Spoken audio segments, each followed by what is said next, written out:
हम्म. हम्म. Sure is the answer. Okay. ऐका आता. If distance between sun and earth increase 3 times, distance, attraction between sun and earth, मग हा problem कुठल्या कन्सेप्टवर आहे?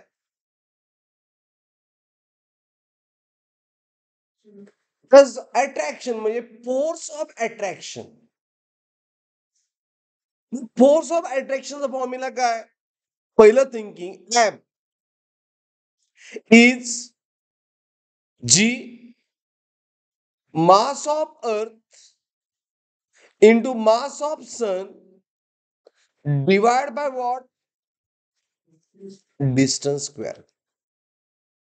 बरोबर आहे. ह्यामध्ये फक्त डिस्टन्स चेंज झालंय. म्हणजे आपल्याला यूज करायला पाहिजे रिलेशन काय? F proportional to what? R square. हे रिलेशन यूज करायला पाहिजे.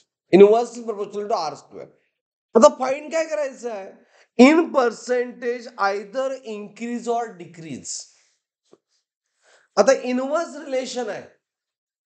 डिस्टन्स वाढलं तर फोर्स ऑफ अट्रॅक्शन इन्क्रीज होईल का डिक्रीज होईल? इनव्हर्स रिलेशन आहे. डिक्रीज होणार. म्हणजे डिक्रीज ऑप्शन बरोबर आहे. 89 आणि 63. मग ह्यातलं कुठलं? म्हणजे फक्त 89 दिलं असतं तर डिक्रीज आपण ते लिहून पुढे गेलो असतो. बरोबर आहे. दोन मग कॅल्क्युलेशन करायला पाहिजे. Is it right? मग डिक्रीज इन व्हॉट? म्हणजे पहिल्यांदा F1 होतं बघा. इन्क्रीज झाल्यामुळं F2 झालं, एवढं डिक्रीज झालं. सॉरी, कशामध्ये? ओरिजिनल F1 मध्ये. इंटू 100 पर्सेंटेज आहे. हे आपल्याला फाइंड करायचं आहे. पहिला पार्ट क्लिअर झाला. Okay. We have to find out this thing. Initial F1. Okay. मग F1 ला मी F म्हणतो. F1 ला काय म्हणलं? Got it? त्यावेळी डिस्टन्स R1 ला मी R म्हणतो. F2 फाइंड करायचं आहे आपल्याला. मग आपल्याला सोल्युशन मिळणार. R2 किती आहे? प्लस फोर्स F2 च्या वेळी R2 कितीला आहे? इन्क्रीज 3 times म्हणजे 3R. बरोबर आहे की नाही? आता we have to use relation F inversely proportional R square. म्हणजे F2 by F1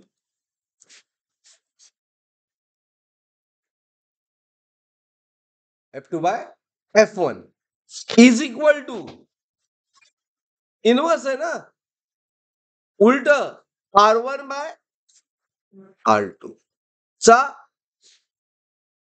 square. Right? Understood? हा. मग R1 किती आहे? R. R2 किती आहे? 3R. याचा स्क्वेअर. आर गेट कॅन्सल म्हणजे किती येणार आन्सर? 1/3 येणार का? 1/3 स्क्वेअर येणार. 1/9. मग आपल्याला F2 बाय F1 मिळालं. F2 by F1 is how much?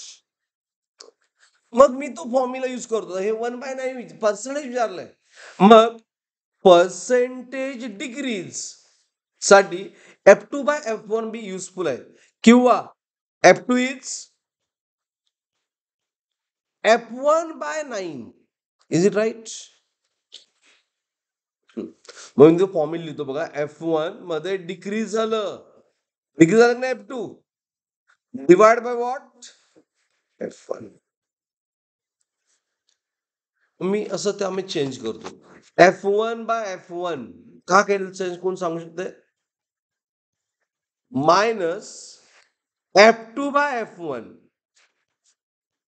असं मी चेंज का केलं? चालतंय केलं तर चालतंय. हाच फॉर्म्युला मी F1 दोन्ही साईडला डिवाइड केलं. का? तसं का केलं?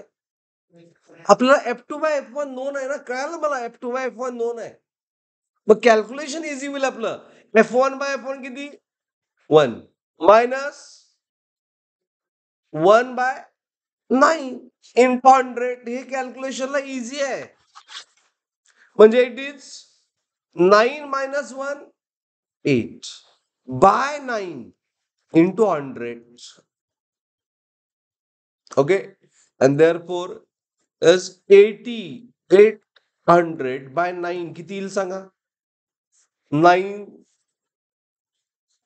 च्या टेबल मध्ये 9 8 जा 7 9 9 चा 81 म्हणजे 8 येणार. परत 9 आलं राहिलं 90 झालं. त्यामुळं इट इज एक्झॅक्टली. त्याला काय आता कळालं तुम्हाला कॅल्क्युलेशन?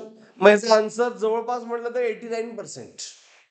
जवळपास म्हटलं तर 89%. सो प्रॉब्लेम कळाला? क्या हे जर आपण डिव्हिजन केलं तर 88.88% येते. मग आपण राऊंड फिगर काय केलं? 89 केलं पर्सेंटेज. आणि आपल्याला माहित आहे की डिस्टन्स वाढलं की फोर्स काय होतोय? डिक्रीज.